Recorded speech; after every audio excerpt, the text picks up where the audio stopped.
2 കെട്ടാൻ 4 കെട്ടാൻ അനുവാദം കൊടുക്കുന്നു എന്നുള്ളതാണ്. ഒന്ന് ചിന്തിച്ചേ, നിങ്ങളൊരു കാര്യം മനസ്സിലാക്കുക. 4 കെട്ടാനല്ല, 2 കെട്ടാനല്ല, ഒരു പെണ്ണ് കെട്ടുന്നതിൽ പോലും ഇസ്ലാം നിയമങ്ങൾ വെച്ചിട്ടുണ്ട്. ഒരു പെണ്ണ് കെട്ടുന്നതിൽ പോലും ഇസ്ലാം നിയമം വെച്ചിട്ടുണ്ട്. എന്ത് നിയമമാണ്? പഠിച്ചോളിൻ.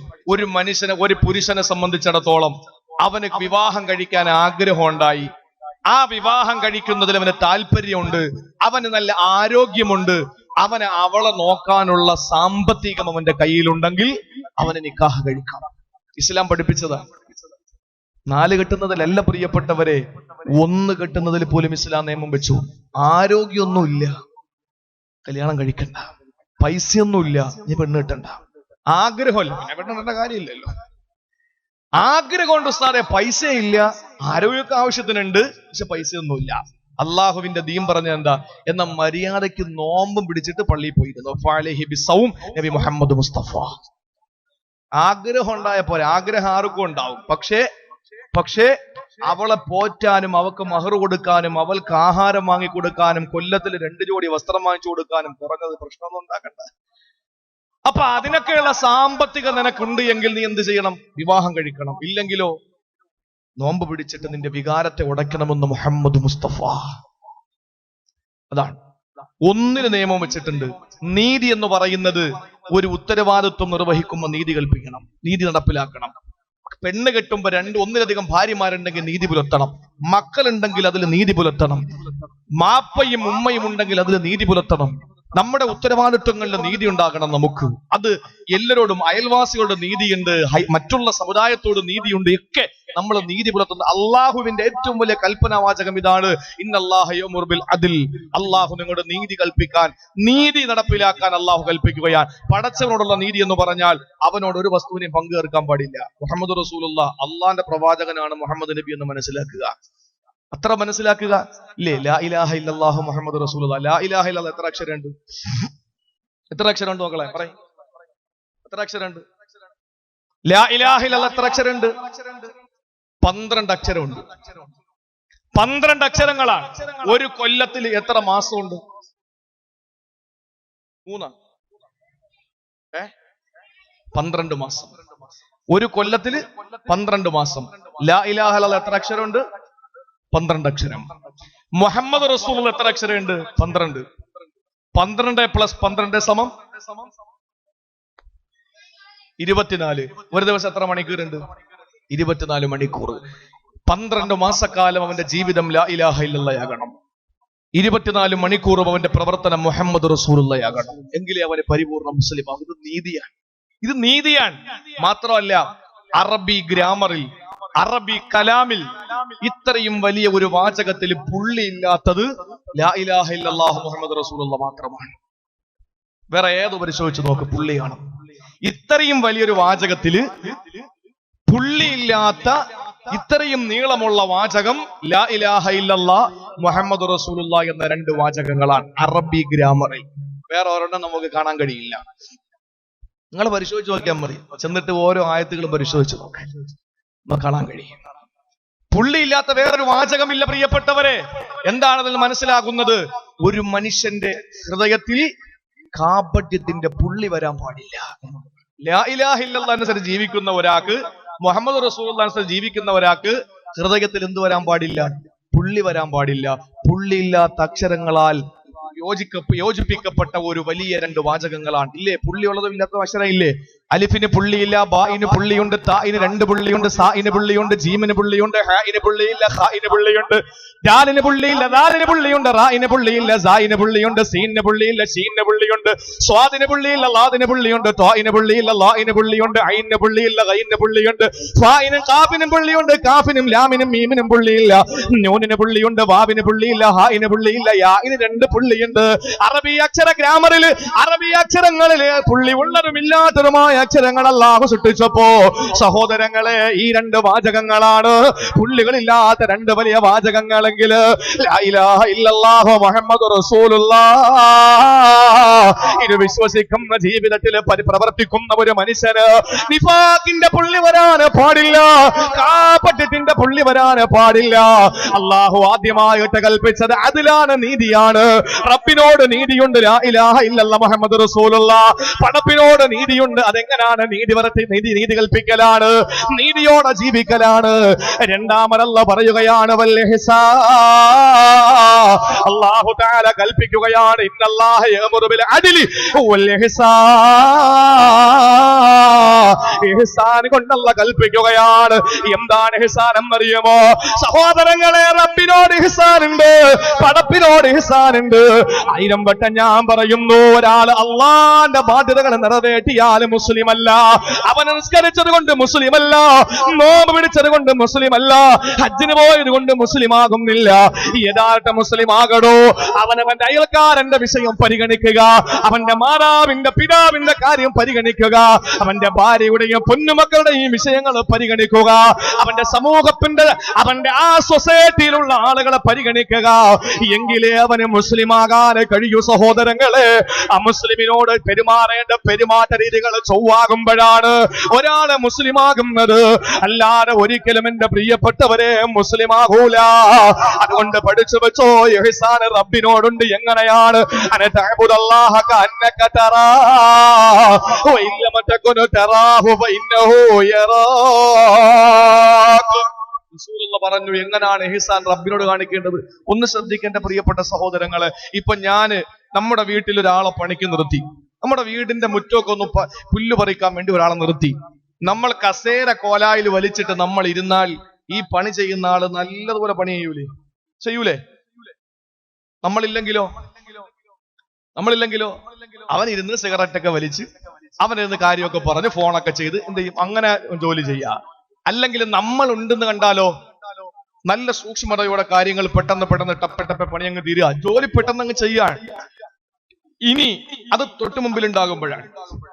ഇനി തൊട്ടു മുമ്പിൽ യജമാനനില്ല, മുതലാളി മുമ്പിലില്ല, പക്ഷെ അയാള് ഒരു ക്യാമറ ഫിറ്റ് ചെയ്തിട്ട് അകത്തിരുന്നത് കണ്ടുകൊണ്ടിരിക്കുകയാണ്. അയാളെ തൊട്ടടുത്തില്ലെങ്കിലും ക്യാമറ വെച്ചിട്ട് അയാൾ അകത്തെ സ്ക്രീനിൽ കണ്ടുകൊണ്ടിരിക്കുകയാണ്. അപ്പൊ അതുകൊണ്ട് നമ്മൾ എന്ത് ചെയ്യണം? നല്ലപോലെ ജോലി ചെയ്യണം. കാരണം അയാൾ മുമ്പിലില്ലെങ്കിലും വേറെ സ്ഥലത്തിരുന്ന് കാണുകയാണല്ലോ. എന്നതുപോലെയാണ് നീ അള്ളാഹു നിന്റെ മുമ്പിലുള്ളതുപോലെ, നീ റബ്ബിനെ കാണുന്നത് പോലെ നീ ഇബാദത്ത് എടുക്ക്. വൈലം തക്കുൻ തറാഹു, നീ അവനെ കണ്ടില്ല എങ്കിലും ഫൈനഹു യറാക്ക്, അവനത് കണ്ടുകൊണ്ടിരിക്കാൻ. അപ്പൊ നമ്മുടെ ഇബാദത്ത് നമ്മൾ അള്ളാഹുവിനെ കാണുന്നത് പോലെ നമ്മൾ എന്ത് ചെയ്യുക? ഇബാദത്ത് എടുക്കുക. എന്ന് പറഞ്ഞാൽ നിസ്കരിക്കുന്ന ഒരാൾ റബ്ബ് അടുത്തുനിന്ന് ഇങ്ങനെ നോക്കിക്കൊണ്ട് നിൽക്കാൻ, ആ ഒരു ചിന്തയിൽ നിസ്കരിക്കുക. നമ്മുടെ നിസ്കാരത്തിന് മാറ്റം ഉണ്ടാവും. മദ്യപിക്കാൻ പോവാൻ ആരുമില്ല, കുപ്പി കയ്യിൽ കിട്ടി, അച്ചാറൊക്കെ റെഡിയായി, നമ്മൾ അതിന്റെ ആ കുപ്പിയുടെ ആ ക്യാപ്പിളക്കാൻ പോകുന്ന സമയത്ത് അള്ളാഹു എന്റെ മുമ്പിൽ നിൽക്കാണ്, പടച്ചോത് കണ്ടോണ്ട് നിൽക്കാണ്. തൊണ്ടയ്ക്ക് താഴെ ഒരു തുള്ളി വെള്ളം ഇറങ്ങാത്തൊരവസ്ഥ അള്ളാഹു സൃഷ്ടിച്ചു കഴിഞ്ഞാൽ എന്റെ പ്രിയപ്പെട്ടവരെ ആരാണ് അതിനൊരു ശമനം വരുത്താനുള്ളത്? റബ്ബല്ലാതെ. ആ ഒരു ചിന്തയുള്ളവന് പിന്നെ കുപ്പി പൊട്ടിക്കുവോ? ഇല്ല. അപ്പൊ അള്ളാഹുവിനെ കാണുന്നത് പോലെ ഇബാദത്ത് എടുക്കുക. അതാണ് ഇഹ്സാൻ. അള്ളാഹു മനസ്സിലാക്കാനുള്ള ബോധം തരട്ടെ. ഇനി സൃഷ്ടിയോടുള്ള ഇഹ്സാൻ ഉണ്ട്. അതെങ്ങനെയാണ്? ആദരവായ പ്രവാചകന് പറയുകയാണ്,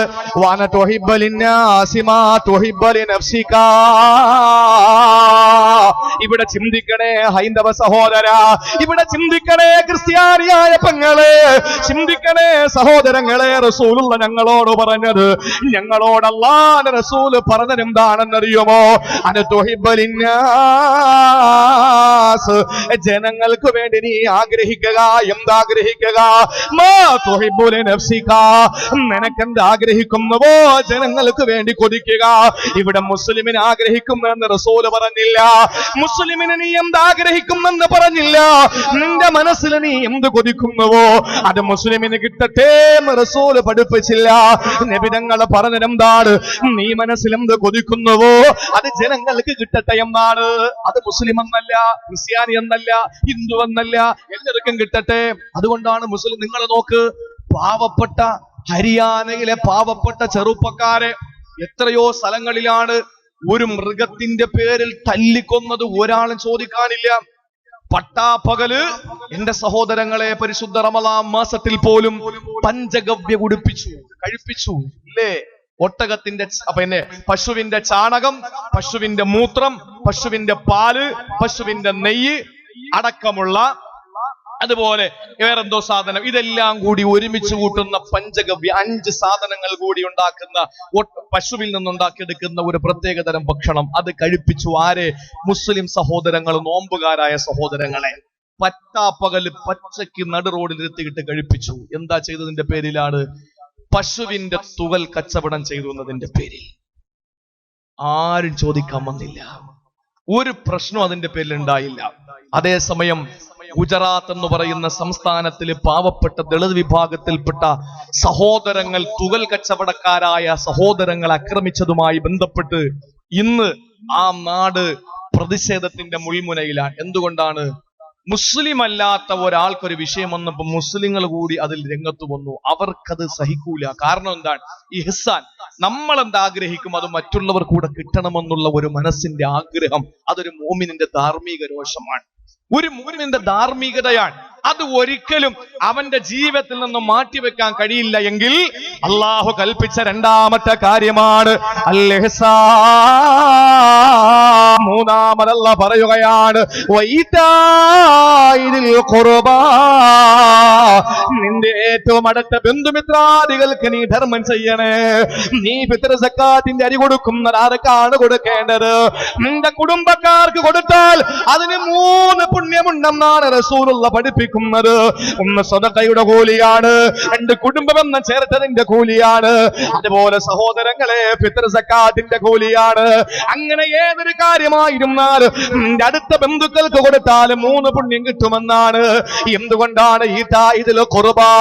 കുടുംബക്കാരെ നിങ്ങൾ ശ്രദ്ധിക്കണേ, കുടുംബക്കാരെ നിങ്ങൾ ചിന്തിക്കണേ, കുടുംബക്കാർക്ക് നിങ്ങൾ ഗുണം ചെയ്യണേ.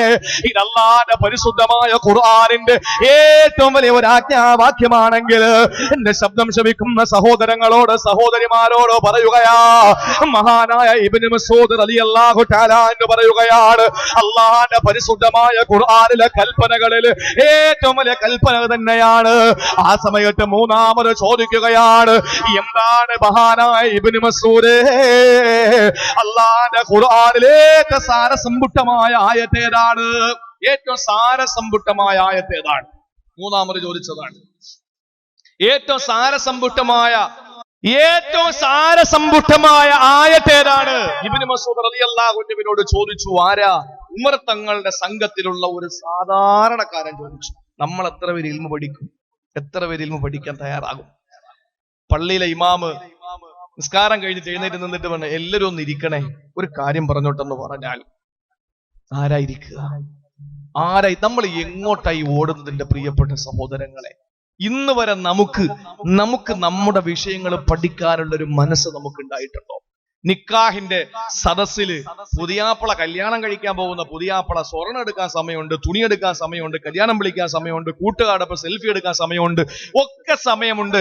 പള്ളിയിലെ മഹലിലെ ഖത്തീബിന്റെ അടുത്ത് വന്നിട്ട്, ഉസ്താദേ ഈ പെണ്ണിന്റെ വാപ്പാന്റെ കൈ പിടിച്ചിട്ട് ഞാൻ എന്തൊക്കെ പറയുമല്ലോ, അപ്പോഴും ഞാൻ ആയി പോകാതെ ഇപ്പൊ നിങ്ങളൊന്ന് പറഞ്ഞു തരി എന്ന് പറഞ്ഞിട്ടൊന്ന് എഴുതിയെടുത്ത് പഠിക്കുന്ന എത്ര പുതുമാരനുണ്ട്, എത്ര പുതിയാപ്പളയുണ്ട്. ആ പുതിയാപ്പള അതിനൊന്നും തയ്യാറാവൂല. പക്ഷെ ഉസ്താദ് ഒരു വക്കത്ത് ഇല്ലാതെ വന്നു, ഭാര്യയ്ക്ക് വേറെ മുടക്കായിട്ട് വീട്ടിൽ പോയി, അല്ലെങ്കിൽ മക്കൾക്ക് സുഖമില്ലാതെ വീട്ടിൽ പോയി എന്ന് കണ്ടാലും വന്നിട്ട് ഉടക്കുണ്ടാക്കുന്ന പ്രശ്നം ഉണ്ടാക്കുന്ന ആളുകളാണ്. പക്ഷെ അവന്റെ ഒരു വിഷയം വന്നപ്പോൾ ചോദിച്ചു പഠിക്കാൻ നല്ല മനസ്സ് കാണിക്കാത്ത ചെറുപ്പക്കാര് എന്തിനാണ്? എന്റെ പ്രിയപ്പെട്ട സഹോദരങ്ങളെ, ഇന്ന് റസൂലുള്ള പറഞ്ഞല്ലോ, ഇന്നല്ലാഹ യബ്ഗളു കുല്ല ജഅലരിൻ ജവ്വാലിൻ സഖാബിൻ ബിൽ അസ്വാഖി. എന്താ പറഞ്ഞേ? അള്ളാഹു ഏറ്റവും കൂടുതൽ കോപിക്കുന്ന ആരോടെന്നറിയോ? എന്റെ പെങ്ങന്മാര് പഠിച്ചോളി. അള്ളാഹു ഏറ്റവും കൂടുതൽ കോപിക്കുന്ന ആരോടാ കോപിക്കുന്നത്? അള്ളാഹ്ക്ക് ഏറ്റവും ദേഷ്യം ആരെടുത്താണ്? നമ്മൾ പറയും മറ്റവന്റെ അടുത്ത് അള്ളാഹ്ക്ക് ദേഷ്യം, അവന്റെ അടുത്ത് അവൻ പറയും നിങ്ങളുടെ അടുത്ത ദേഷ്യം. അങ്ങനെയല്ല, ഏറ്റവും ദേഷ്യം അള്ളാഹ്ക്കുള്ളത് ആരോടെന്നറിയോ? ആരോടാ? കുല്ല ജഅലരിൻ. അള്ളാന്റെ റസൂല് പറയുന്നു, അള്ളാഹ്ക്ക് ഏറ്റവും കൂടുതൽ ദേഷ്യമുള്ളത് ഏറ്റവും വലിയ കടുത്ത പ്രകൃതിക്കാരനോടാണ്. മുഖത്ത് നോക്കാൻ പറ്റൂല, മൃഗത്തിന്റെ നോട്ടമാണ്. ഒന്നും മിണ്ടാൻ പറ്റൂല, കാണ്ടാമൃഗത്തിന്റെ ശബ്ദമാണ്. ഒന്ന് ഇടപെടാൻ പറ്റൂല, അവൻ അത്രത്തോളം ചീറ്റപ്പുലികളെ പോലെ നിൽക്കുകയാണ് അല്ലെ? ഒരു മനസ്സിനൊരു തൃപ്തിയില്ല അവനെ കാണുമ്പോ. കടുത്ത പ്രകൃതി. എന്തെങ്കിലും ഒരു ആവശ്യത്തിന് വേണ്ടി ചെല്ലുമ്പോ അവന്റെ മുഖത്തേക്കൊന്ന് നോക്കാൻ പോലും മറയ്ക്കുന്ന രീതിയിൽ കടുത്ത പ്രകൃതിക്കാരൻ, അള്ളാഹുവിന് ഇഷ്ടമില്ലാത്തവനാ. രണ്ടാമത് റസൂലുള്ള പറഞ്ഞു, ജവ്വാലിൻ, തീറ്റിമാടൻ, തിന്നാൻ വേണ്ടി ജീവിക്കുന്നവനാ. ഞാൻ ഓർത്തു പോകുന്നത്, മുമ്പ് ഒരു സ്ഥലത്ത് പ്രസംഗത്തിന് മുമ്പെന്ന് പറഞ്ഞാൽ വളരെ മുമ്പൊന്നുമല്ല, ഒരു 6 മാസത്തിന് മുമ്പ് ഞാൻ അവിടെ ഭക്ഷണം കഴിക്കാൻ വേണ്ടി ആ വീട്ടിൽ പോകുമ്പോ എന്റെ അടുത്തൊരു സഹോദരൻ വന്നു ഭക്ഷണം കഴിക്കാൻ വേണ്ടി നമ്മളെ കൂട്ടത്തിരിക്കാറുണ്ട്. അപ്പോ ആ കൂട്ടത്തിൽ ഭക്ഷണം കഴിക്കാൻ വേണ്ടി വന്ന ആ സഹോദരൻ എന്റെ അടുത്തിരുന്ന് ഭക്ഷണം കഴിച്ചുകൊണ്ടിരിക്കുകയാണ്. അപ്പൊ ഇടത്തെ കയ്യില്, ഇവിടെ എന്താ പറയുന്നത് എനിക്കറിയില്ല, ഈ ചെറിയ പച്ചമുളക് ഉണ്ടല്ലോ, കാന്താരി മുളക് എന്ന് പറയുന്നത്, കാന്താരി മുളക് ഇടത്തെ കയ്യിൽ ഇരിക്കുകയാണ്. വലത്തെ കയ്യിൽ വലിയൊരു കോഴിയുടെ കാല് പൊരിച്ചത്, വലിയൊരു കോഴിക്കാല് കയ്യിലിരിക്കുന്നു, ഇടത്തെ കയ്യിൽ ചെറിയ കാന്താരി മുളക്. വല്ലാഹി നടന്ന കാര്യം പറയുന്നത്. ഇയാൾ ഈ കോഴിയുടെ കാലിൽ നിന്നൊരു കടി കടിക്കും, കാന്താരി മുളകിൽ നിന്നൊരു കടി കടിക്കും. അപ്പൊ ഞാൻ ചോദിച്ചത് എന്ത് പറ്റി? കൊളസ്ട്രോൾ അവസ്ഥ, കൊളസ്ട്രോൾ, ഭയങ്കര കൊളസ്ട്രോൾ. ഞാൻ പിന്നെ കോഴിയുടെ കാലം കളഞ്ഞാൽ പോരെ, അതില്ലാതെ ഭക്ഷണം ഇറങ്ങില്ല, അതില്ലാതെ ഭക്ഷണം കഴിക്കാൻ പറ്റൂല. തിന്നാൻ വേണ്ടി നമ്മൾ ജീവിക്കാൻ, അല്ലേ? തിന്നാൻ വേണ്ടി അങ്ങനെ തീറ്റിമാടനാകുന്ന ഒരാള് അള്ളാന്റെ റസൂല് പറയുന്ന അള്ളാഹ്ക്ക് ഇഷ്ടമില്ലാത്തവനാണ്. തിന്നാൻ വേണ്ടിയല്ല ജീവിക്കേണ്ടത്, പിന്നെ എങ്ങനെ ജീവിക്കണം? ജീവിക്കാൻ വേണ്ടി തിന്നണം, ജീവിക്കാൻ വേണ്ടി തിന്നണം, തിന്നാൻ വേണ്ടി ജീവിക്കാൻ പാടില്ല. മൂന്നാമനല്ല വെറുക്കുന്ന ആളിനെ പറ്റി പറഞ്ഞു,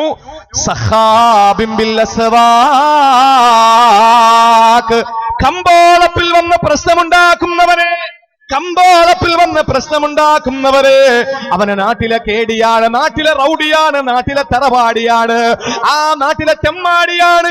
എവിടെ പ്രശ്നമുണ്ടോ, അടിപിടിയുണ്ടോ, അവിടെ യവന്റെ പേര് ഉണ്ട്, യവൻ അത്രത്തോളം ചെമ്മാടിയാണ്.